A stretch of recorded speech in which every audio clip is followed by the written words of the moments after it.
You've probably watched 100 videos of models doing that weird scraping thing on their face and thought, does that actually do anything? Or are these girls just naturally born with cheekbones the rest of us dream about? I spent way too many hours digging through model routines, from Victoria's Secret angels to the girls who walk every major runway, and there's a pattern nobody's talking about. It's not one secret tool. It's not one magic serum. It's a very specific order of steps, and most people doing gua sha at home are skipping half of them. By the end of this video, you're going to know what 4 different models actually do, in what order, and why most of us are wasting our gua sha tool doing it wrong.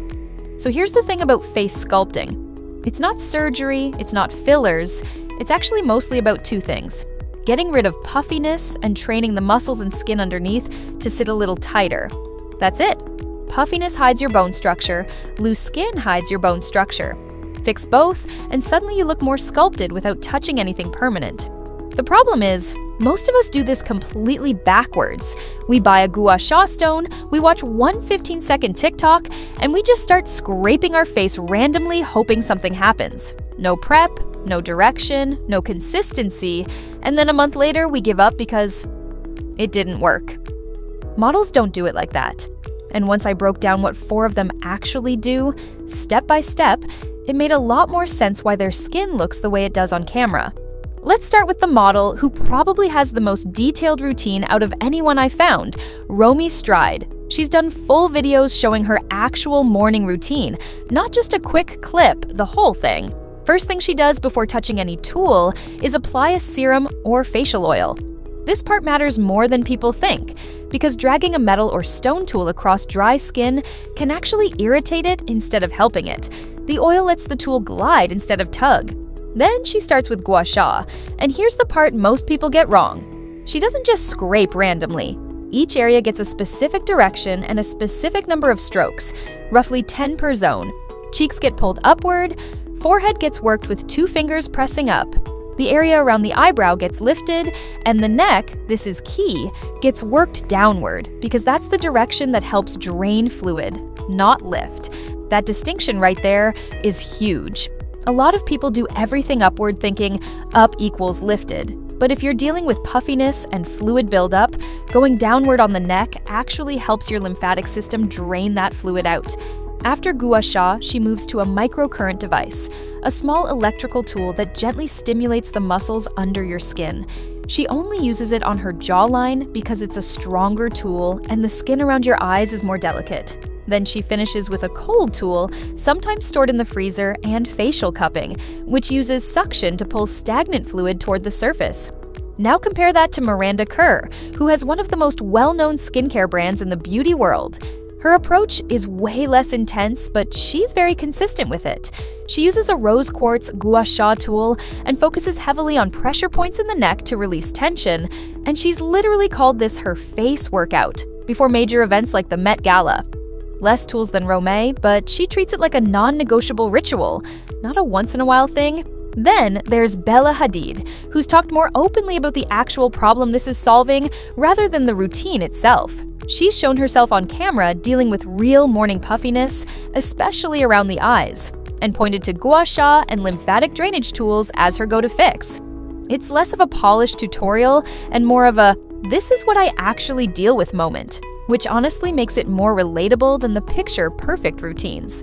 And a Victoria's Secret facialist session that leaked online showed something a little different, a heart-shaped gua sha stone, sometimes called a butterfly stone, used specifically under the cheekbones to lift and sculpt that area through lymphatic drainage.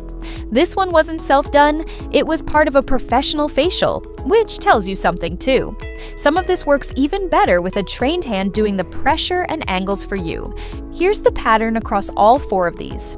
It's never a one-time miracle trick. It's never, I did this once and woke up sculpted. It's small, repeated actions, done in the right order, over weeks and months. The tool matters less than the consistency and the technique.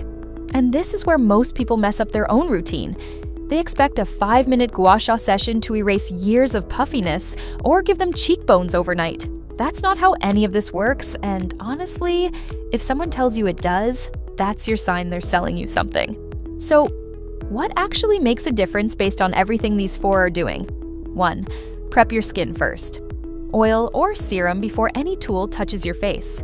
Dragging skin dry does more harm than good, and it can actually cause tiny irritations that make your skin look worse, not better, over time. This step gets skipped constantly because people are in a rush, but it's the difference between a massage and just scratching your face with a rock. 2. Direction matters. Upward strokes on the cheeks and forehead for lifting, downward strokes on the neck for drainage. Mixing these up defeats the purpose. If you're pulling everything upward, including your neck, you might actually be pushing fluid in the wrong direction instead of helping your body get rid of it. 3. Don't skip the neck. Almost every model routine spends real time here because your neck is where a lot of that fluid actually needs to go before it leaves your body.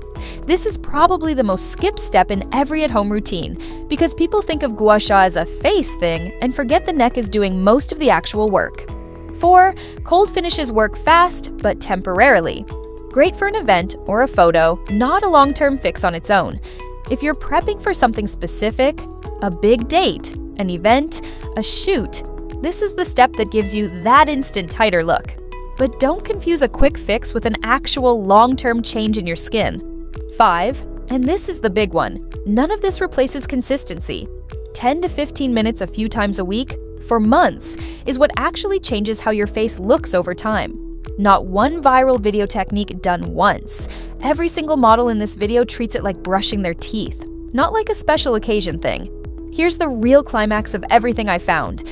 The models with the most defined, sculpted-looking faces on camera aren't relying on one secret product. They're stacking small habits, prep, direction-specific massage, muscle stimulation, drainage, and doing it enough times that it becomes part of their identity, not a trend they tried for a week. That's the actual difference between someone who does gua sha once because they saw it online and someone who's been doing it every single morning for 2 years. The tool is the same, the result is not. And honestly, that's kind of freeing because it means you don't need to spend hundreds of dollars on the exact device a specific model uses. You need the right technique done consistently more than you need the right brand name. If there's one thing to take away from all 4 of these routines, it's that the trick was never really a trick. It's just habit dressed up to look effortless on camera. So if you're going to try any part of this, don't just buy a gua sha stone and hope. Prep your skin, learn the direction for each area, don't skip your neck, and give it weeks, not days, before you decide if it's working. Subscribe if you want the full breakdown of exactly which tools these models use and where to get them.